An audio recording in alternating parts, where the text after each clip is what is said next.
Tonight, Pasco County commissioners now backtracking on an ordinance that put tougher restrictions on where sex offenders can live. All new at 6. ABC Action News reporter Eric Waxler explains why one man says the effort was doomed to fail.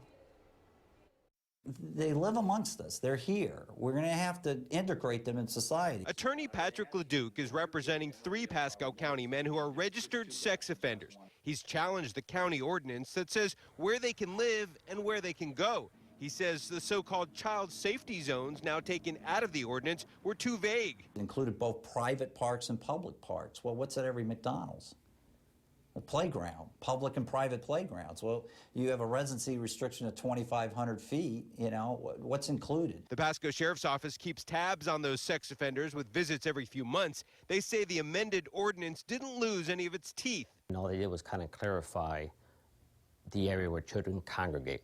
No, it's not someone's driveway. It's where children normally congregate, where there's a playground that has one or more structures as far as a swing, slides. LeDuc says the courts will need to decide if the state standard of keeping sex offenders from living within 1,000 feet of schools should be the same all over Florida, or if counties like Pasco can do what they want. If Pasco can do this with 2,500 feet, then why can't Hillsborough County Commission decide tomorrow, well, we're going to make it 5,000 feet? He says the way the amended ordinance reads, violations would only be civil matters, much like a parking ticket. And he says studies show living restrictions don't help anyway. They don't protect children. They actually make these guys such pariahs. They can never reintegrate with society to the point to where they end up reoffending.